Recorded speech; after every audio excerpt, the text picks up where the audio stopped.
Hello again, first grade friends. For today's read aloud, I have chapter 5 and chapter 6 of the chapter book that we started the other day, Pirates Past Noon by Mary Pope Osborne, which is part of the Magic Treehouse series of books. So at the end of chapter 4, Jack and Annie had just been captured by the pirates, so now we're going to find out in chapter 5 what happens to Jack and Annie. So chapter 5 is called The Kid's Treasure. Jack and Annie watched in horror. The gold-greedy pirates seemed to have lost their minds. Jack nudged Annie. Together they started to back slowly away from the pirates toward the treehouse. "Halt!" Captain Bones shouted, and he aimed his pistols at them.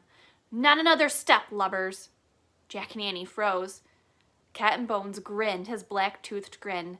"Tell old Bones where the rest is," he growled, "or prepare to meet thy doom." What rest?" said Annie. "The rest of the treasure," roared Captain Bones. "I know it's on this island. I have a map." He reached into the belt pouch and pulled out a torn piece of paper, and he waved it at Jack and Annie. "Is that a treasure map?" asked Jack. "Aye, it's the map telling about Kid's treasure." "Which kid's treasure?" "Not us kids," said Annie. "We don't know anything about a kid's treasure." "Why don't you read the map?" said Jack. "You read it." Captain Bones shoved the map in Jack's face. Jack stared at the strange marks on the paper. "What does that mean?" asked Jack. "What does what mean?" asked Captain Bones. "Those words." Jack pointed at the words at the bottom of the map. "Well, it means..."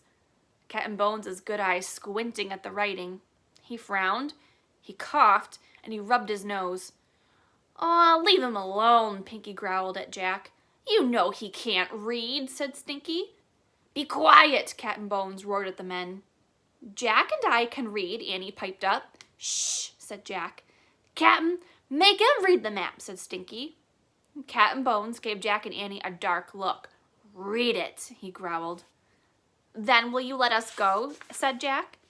Pinky and Stinky glared at them. The pirate squinted his good eye. "Aye, lubber. When the treasure's in me hands, I'll let you go." "Okay," said Jack. "I'll read it to you."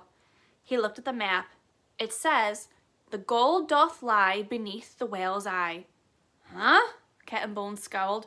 "What's that supposed to mean?" Jack shrugged. "Hang it! Take 'em back to the ship," shouted Captain Bones. "They can rot till they're ready to tell us how to find Kid's treasure." Jack and Annie were tossed into the rowboat. Waves splashed the sides, and the sky ahead was dark with thunderclouds. A strong wind had started to blow. "Row, dogs, row," said Captain Bones.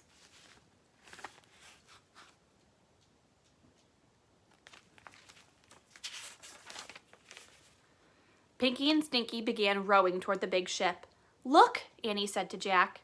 She pointed to the shore. Polly the parrot was flying over the sand. "She wants to help us," whispered Annie.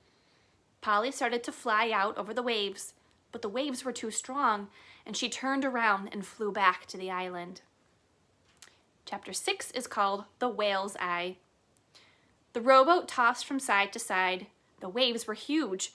Salty spray stung Jack's eyes. He felt seasick. "Hold her steady," shouted Captain Bones.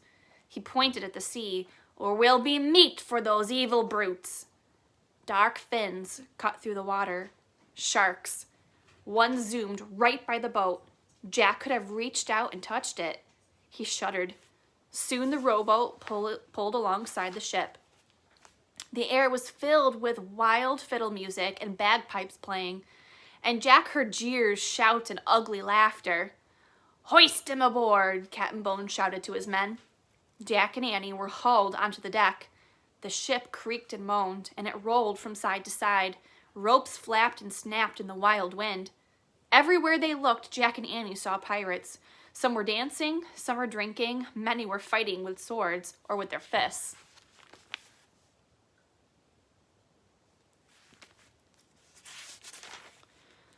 "Lock him in my cabin," Captain Bones ordered. A couple of pirates grabbed Jack and Annie and threw them in the ship's cabin. Then they locked the door. The air inside the cabin was damp and sour smelling. A shaft of gray light came through a small round window.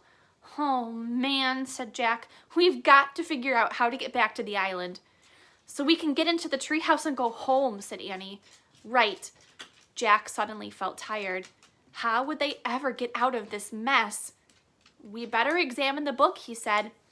He reached into his pack and pulled out the pirate book, and he flipped through the pages. He looked for information to help them. "Look," he said. He found a picture of pirates burying a treasure chest. "This might help." Together they read the words under the picture.